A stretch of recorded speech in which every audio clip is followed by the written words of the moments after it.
Sen ketasan uzoq, nega jonim uzoq?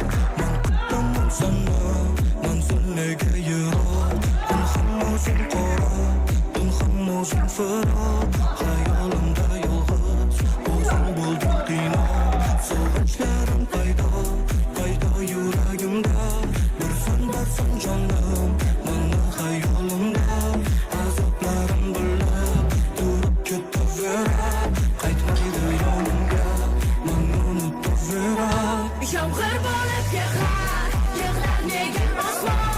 Ko'z yoshlar do'llar daryo hamon. Sen bo'lmasang yorim, orzularim armon. Yolg'onlarga to'la armon dunyo. Yomg'ir bo'lib yig'lar nega osmon? Ko'z yoshlar do'llar daryo hamon. Sen bo'lmasang yorim, orzularim armon. Yolg'onlarga to'la armon dunyo.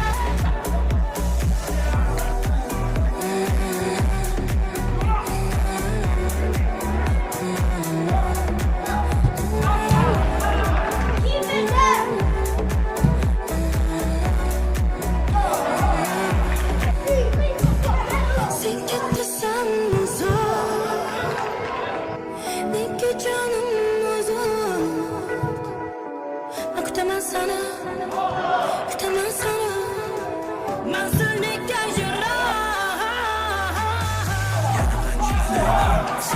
Orada bo'ldingmi aytma, o'sha sevgisiz hollar qani? Tanamda yo'q jonim, mana sen qolding armon bo'lib. Yuragimda yolg'on bo'lib, kechalari sarson bo'lib, parishonu hayron bo'lib. Yomg'ir bo'lib yig'lar nega osmon?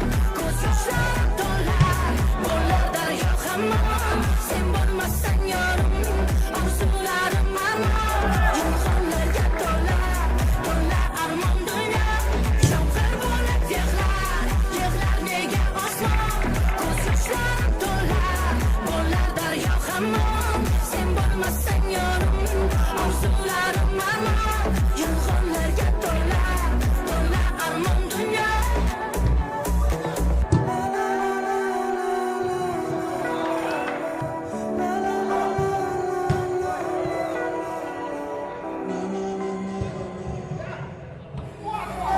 Sen ketasan uzoq, nega jonim uzoq?